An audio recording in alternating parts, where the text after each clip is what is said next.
성경 말씀 보도록 하겠습니다. 오늘 우리에게 주시는 하나님의 말씀은 창세기 12장 1절에서 3절까지의 말씀입니다. 여호와께서 아브라함에게 이르시되 너는 너의 고향과 친척과 아버지의 집을 떠나 내가 내게 보여줄 땅으로 가라. 내가 너로 큰 민족을 이루고 내게 복을 주어 내 이름을 창대하게 하리니 너는 복이 될지라. 너를 축복하는 자에게는 내가 복을 내리고 너를 저주하는 자에게는 내가 저주하리니 땅의 모든 족속이 너로 말미암아 복을 얻을 것이라 하신지라. 아멘.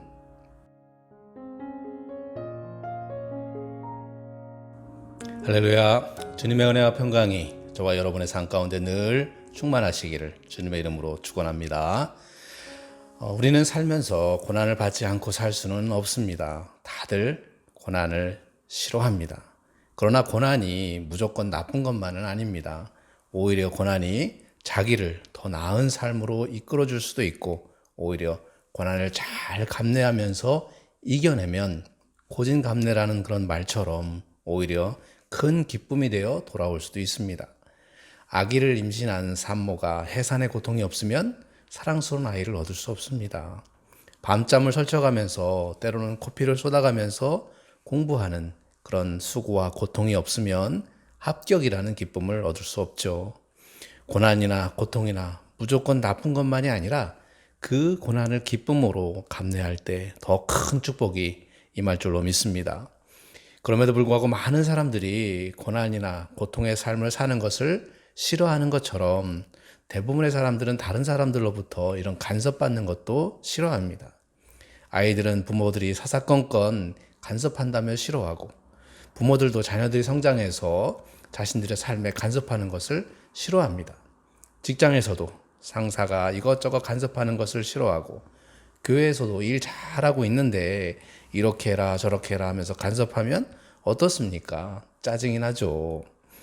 사람들은 상대방이 잘 되기를 바라는 마음에서 좋은 말을 해줘도 간섭하지 말라면서 소리를 지르고, 또 어떤 사람들이 싸우고 있어서 가서 그것을 말리려는데 내가 뭔 상관이야? 그러면서 흉기를 휘둘러서 그 흉기에 목숨을 잃은 그런 이야기도 들리곤 합니다. 그러고 보면 요즘은 참 간섭하기 힘든 그런 시대입니다. 예전에는 나이 많으신 분들이 한마디 하면 속의 그 마음이 어떻든 간에 순종하는 자세로 고개를 숙였는데, 요즘은 어떻죠? 대뜸 반말로 네가 뭔데? 그러면서 대들기 시작을 하는 거예요. 다들 간섭받기 싫다는 것이고 간섭하지도 말라라는 것입니다. 그래서 요즘은 참으로 간섭하기 힘든 그런 시대를 우리가 살고 있습니다. 심지어 동물들도 간섭하는 것을 싫어합니다. 강아지도 자기가 싫어하는 것을 이렇게 하게 하면 어떻죠? 으렁거리면서 주인한테 대들고 그러죠. 이처럼 사람이건 동물이건 간섭하는 것을 다 싫어합니다. 왜 싫어할까요? 그것은 자기가 하고 싶은 것과는 다르게 하라고 하기 때문입니다. 자고 싶은데 자지 말라고 하고, 놀고 싶은데 공부하라고 하고, 먹고 싶은데 먹지 말라고 하기 때문에 그렇습니다. 그런데 다 그런 것은 아니지만 사람들은 이처럼 자기가 간섭받는 것을 싫어하면서도 남에게 간섭하는 것은 좋아합니다. 왜 간섭하고 싶어 할까요? 그 이유는 좋게 말하면 사랑의 마음이 있기 때문입니다. 깊은 강가에서 놀고 있는 아이들에게 거기서 놀지 말라고 하는 것은 자칫 잘못하면 빠질 수 있기 때문에 하지 말라고 하는 것입니다. 칼을 가지고 노는 아이들에게 하지 말라고 하는 것은 잘못하면 베일 수 있기 때문에 사랑의 마음을 가지고 하지 말라라는 것입니다. 이렇듯 어떻게 받아들이냐에 따라서 간섭이 되기도 하고 사랑이 되기도 하는 것입니다. 불편한 마음으로 받아들이면 간섭이지만 좋은 마음으로 받아들이면 사랑이 되는 거죠. 그러고 보면 부모님의 간섭은 대부분 사랑이었음을 깨닫게 됩니다. 지금까지 그 많은 간섭을 하셨지만 그것을 이렇게 돌이켜보면 다 우리를 사랑하셨기 때문에 그렇게 하신 것임을 깨닫게 됩니다. 우리 하나님도 부모님과 마찬가지십니다. 매 순간 우리를 눈동자처럼 지키시는 하나님께서 우리의 삶을 늘 간섭해 주셔서 사랑의 마음으로 인도해 주시는데 우리는 그것을 제대로 깨닫지 못할 때가 많이 있습니다. 성경을 보면 이스라엘 백성들도 그런 하나님의 간섭을 깨닫지 못하고 거부하기도 하면서 죄 가운데 빠졌던 그런 것들을 수없이 많이 볼 수 있습니다. 하지만 그 사랑의 간섭을 묵묵히 받아들이고 따를 때에 엄청난 축복이 임했음을 또한 성경에서 볼 수 있습니다. 바라기는 우리 모두 그런 하나님의 간섭을 받게 되시기를 주님의 이름으로 축원합니다. 그래서 저는 오늘 간섭받는 삶을 살라고 말씀드리고 싶습니다. 특별히 하나님의 간섭을 받는 삶을 사시게 되시기를 주님의 이름으로 축원합니다. 우리는 하나님의 간섭을 받아야 행복한 삶을 살 수 있습니다. 내 고집, 내 마음대로 살다가는 어려움에 처하기도 하고 좌절하기도 하지만 하나님의 간섭을 받으며 살면 처음에는 그것이 불편한 마음이 들기도 할 때도 있지만 그러나 나중에는 그것이 좋은 길이었고 잘된 길이었음을 깨닫게 됩니다. 성경을 보면 간섭받기 싫어하고 제멋대로인 그런 인간들을 위해서 부지런히 꾸준히 간섭하고 계시는 그런 하나님의 모습을 발견할 수 있게 됩니다. 인간은 간섭하기 싫어서 끊임없이 대들고 거부하지만 그래도 하나님은 포기하지 않으시고 사랑의 간섭을 계속해 주시고 있음을 보게 됩니다. 오늘 저는 성경 속에 등장하는 인물 가운데 특별히 하나님의 사랑의 간섭을 받고 산 사람이 누가 있는지를 한번 살펴보고 그들이 순종했을 때 어떻게 축복을 받게 되었는지를 살펴보고 은혜를 나누고자 합니다. 첫째로 살펴볼 하나님의 간섭을 받고 산 사람은 바로 아브라함입니다. 아브라함은 자기 고향인 갈대아 우르에서 나름대로 잘 생활하고 있었습니다. 비록 자식은 없었지만 그곳에서 경제적인 부를 이루며 살고 있었습니다. 그런데 그런 아브라함을 하나님께서는 간섭하기 시작하셨어요. 고향을 떠나 전혀 어딘지도 말씀하지 않고 막연히 내가 내게 보여줄 땅으로 가라 그렇게 말씀하셨습니다. 여호와께서 아브라함에게 이르시되 너는 너의 고향과 친척과 아버지의 집을 떠나 내가 내게 보여줄 땅으로 가라. 하나님은 우르에서 편안히 생활하고 있는 아브라함의 삶을 간섭하셨습니다. 이러한 하나님의 간섭에 아브라함은 순종했고 고향을 떠나 약속의 땅으로 나갔습니다. 아브라함에 대한 하나님의 최고의 간섭은 바로 백세에 얻은 약속의 아들 이삭을 바치라고 하는 것이었습니다.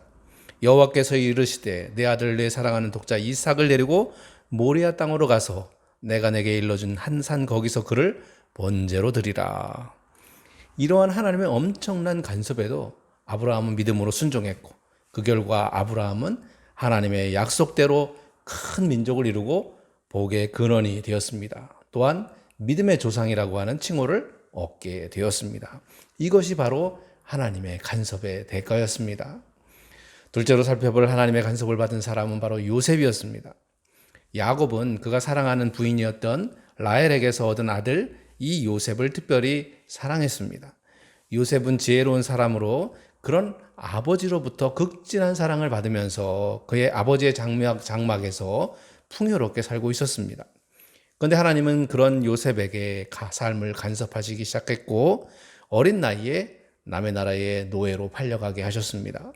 우리 같으면 얼마나 난감하고 낙심되고 또 하나님을 원망하며 왜 나에게 이런 시련을 주시냐고 하나님께 울고불고 떼를 썼을 것입니다. 그런데 요셉은 그런 하나님의 간섭에 항변하거나 원망했다라고 하는 이야기를 성경 어디에서도 볼 수가 없습니다. 요셉은 그것이 하나님의 인도하심, 선한 간섭이라는 것을 깨닫고 원망하지 않고 자기가 있는 그 자리에서 최선을 다하면서 살았습니다. 이런 요셉을 하나님께서는 계속해서 간섭하셨습니다. 자기의 주인이었던 그 보디발의 아내가 유혹을 해왔고 이를 거절하자 요셉은 누명을 쓰고 왕궁 감옥에 갇히게 되었습니다. 최악의 상황으로 내몰리는 것 같았습니다. 그 감옥은 어찌 보면 평생 나오지 못하는 그런 감옥이 될 수 있었기 때문입니다. 그런데 하나님의 이 최악의 간섭이 최고의 최선의 간섭이 되었습니다. 그 감옥에서 술 따르는 관원장을 만나게 하시고 결국 그의 소개로 바로왕 앞에 나아갈 수 있는 기회를 얻게 되었습니다.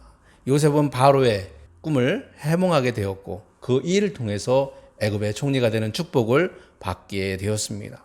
너는 내 집을 다스리라. 내 백성이 다 내 명령에 복종하리니 내가 너보다 높은 것은 내 왕자뿐이라. 바로가 또 요셉에게 이르되 내가 너를 애굽 온 땅의 총리가 되게 하노라. 우리가 생각하는 수준에서는 요셉이 왕의 감옥에 갇힌 것이 인간적인 생각으로 본다면 최악의 상황이라고 할 수 있을 것입니다. 그래서 하나님께 우리는 왜 나에게 이런 최악의 간섭을 하십니까? 하면서 원망하기도 할 거예요. 그러나 하나님의 간섭은 최악의 간섭이 최선의 최고의 간섭이었다라는 것을 요셉을 통해서 보여주고 있습니다. 우리도 혹시 지금의 상황이 요셉과 같이 최악의 상황을 경험하고 있는 것 같다는 그런 생각이 든다면 결코 낙심하지 마시기 바랍니다. 왜냐하면 하나님께서는 그 최악의 상황에 간섭하셔서 최고의 상황으로 바꿔주실 것이기 때문입니다. 바라기는 우리 모두 이러한 주님의 역사하심을 믿으시기를 바랍니다. 그러면 주님께서는 반드시 사랑의 간섭을 해주셔서 우리에게 최선의 상황으로 이끌어 주실 것입니다. 자, 요셉의 삶은 어떻게 됐습니까? 하나님의 사랑의 간섭으로 30세의 나이에 애굽의 총리가 되었고 심한 기근으로 고생하는 자기의 가족들과 친족들을 모두 구하는 역할을 하게 되었습니다. 하나님의 간섭은 자기 자신만을 위한 것이 아니라 가족과 친척 그리고 주변을 모두를 구하는 그런 최고의 사랑인 줄로 믿습니다. 바라기는 우리를 향한 하나님의 간섭으로 나뿐만이 아니라 우리 가족과 친척들이 모두 축복받는 그런 역사가 일어나시기를 주님의 이름으로 축원합니다. 셋째로 살펴볼 하나님의 간섭을 받은 사람은 모세였습니다. 모세는 어떻습니까? 그는 비록 이스라엘의 아들로 태어났지만 애굽 왕의 딸의 양자로 살게 되었습니다. 그 당시 최강대국인 애굽 왕실에서 최고의 환경에서 교육을 받으면서 부를 누리면서 살 수 있었습니다. 무려 40살까지 그렇게 살았습니다. 그러한 모세를 향한 하나님의 간섭이 시작되었습니다. 사실 우리는 그러한 상황이 되면 굳이 하나님이 간섭하시지 않는 것이 더 좋은 것 아니냐 이렇게 생각할 수도 있을 것입니다. 당시의 최고의 강대국인 애굽의 왕자로 살고 있는데 뭐가 부족하겠습니까? 오히려 간섭하지 않아 주시는 것이 어쩌면 더 좋은 것이 아닌가 하는 생각이 들기도 하는 거예요. 우리도 마찬가지입니다. 지금 살고 있는 삶이 편하고 좋으면 편안하고 행복하면 그냥 지금 이대로 살았으면 좋겠다 그런 생각을 하게 되죠. 굳이 하나님이 간섭하셔서 머리 아픈 일을 안 만들었으면 하는 그런 생각을 하면서 살아가고 있지는 않습니까? 그러나 하나님은 그러한 모세의 삶에 간섭하셨습니다.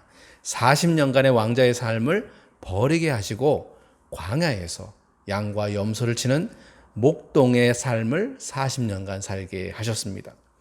모세는 얼마나 답답했을까요? 저는 광야에서 생활하는 모세의 삶에 대해서 성경에는 자세히 설명하고 있지는 않아서 잘 모르겠습니다만은 아마도 굉장히 답답했을 거예요. 도시에 살았던 사람이 시골에 가서 살면 답답한 것처럼 늘 사건 사고가 끊이지 않는 그런 흥미진진한 삶을 애굽에서 살았는데 이제는 그저 양 한 마리, 양 두 마리, 양 세 마리 하면서 무료한 삶을 살고 있으니 얼마나 답답했겠습니까? 그러나 모세의 이 광야에서의 40년은 앞으로 이스라엘 백성이 광야에서 40년을 살 때에 빛을 발하게 되었습니다. 지도자가 광야에 대해서 무지했다면 백성들의 신뢰를 얻을 수 있었겠습니까? 군대에서 소대장이 나를 따르라 했을 때 신뢰가 있으면 졸병들이 따라가지만 그러나 신뢰가 없으면 주저하고 따라가지 않는 것과 마찬가지입니다.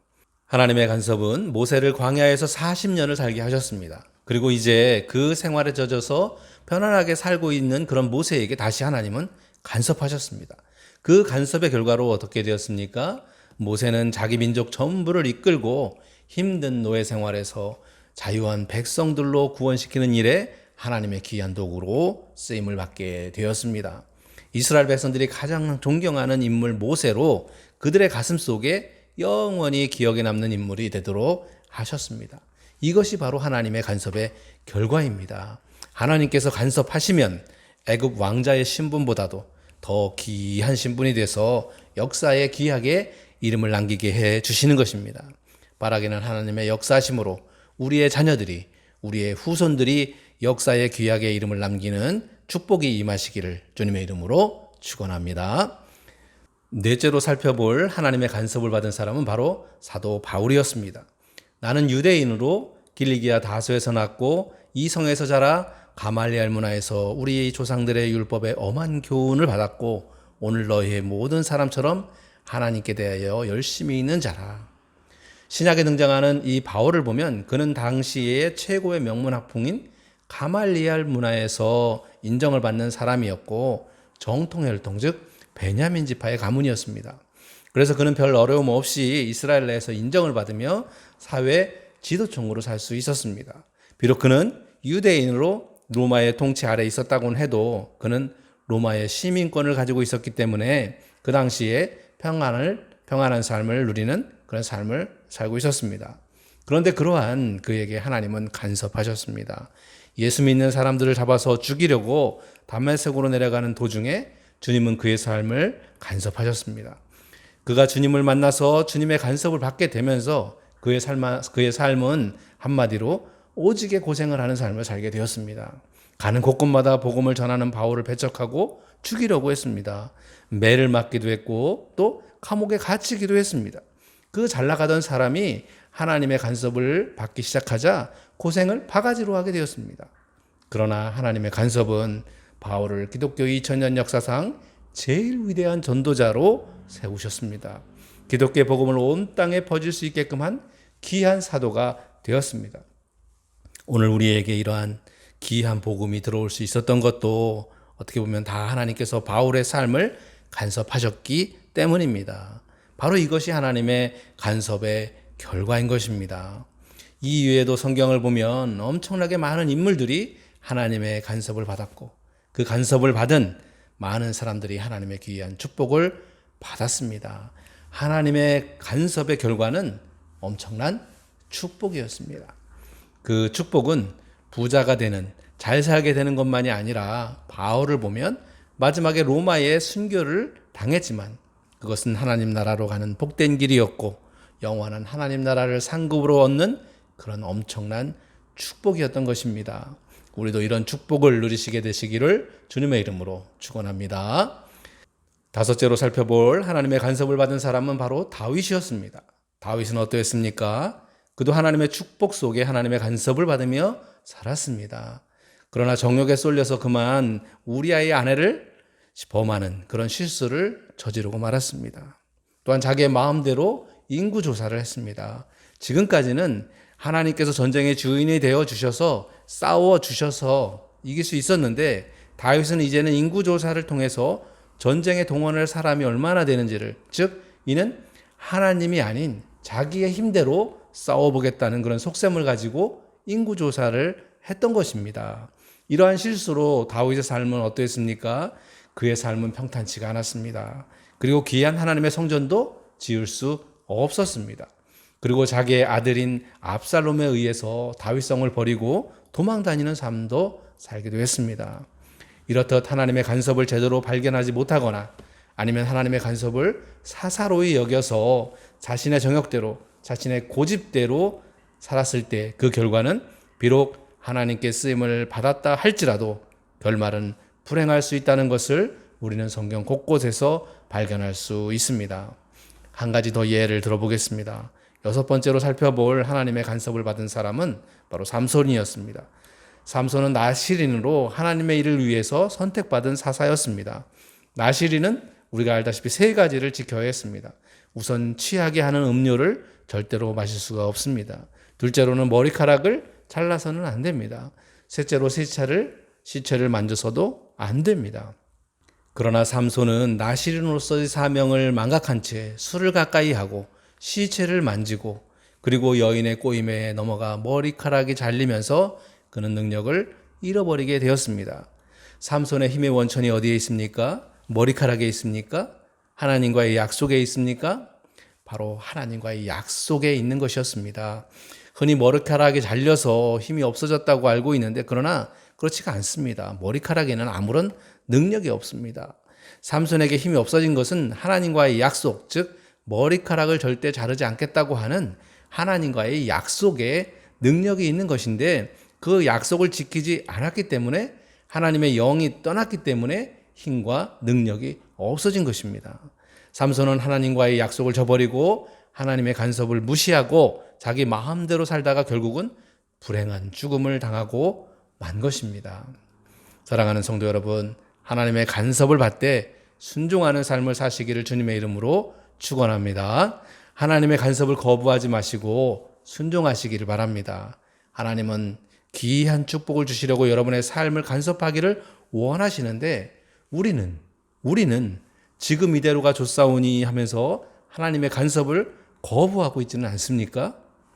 하나님은 우리를 사랑하여 주셔서 성령을 통한 계획하심을 가지고 계시는데 우리는 우리의 고집대로, 우리의 생각대로 그러한 성령님의 역사를 거부하고 오히려 성령을 해방하고 있지는 않습니까? 다시 한번 말씀드리지만 주님의 간섭을 받으시고 거기에 순종하시기를 주님의 이름으로 축원합니다. 그러면 주님께서 여러분의 삶을 더욱 귀하게 축복하셔서 풍성한 은혜의 삶으로 인도해 주실 것입니다. 바라기는 우리 모두 그런 주님의 은혜의 역사를 매 순간 경험하면서 사시기를 주님의 이름으로 축원합니다. 기도하겠습니다. 사랑해 주님, 저희들이 이 세상을 살면서 내 고집, 내 생각대로 살아보려고 바둥거리던 어리석음을 용서하여 주시옵시고 이제부터는 우리를 사랑하시는 주님의 사랑의 간섭을 받아 주님께서 인도하시는 대로 삶을 살게 하여 주시옵소서. 예수 그리스도의 이름으로 기도드리옵나이다. 아멘.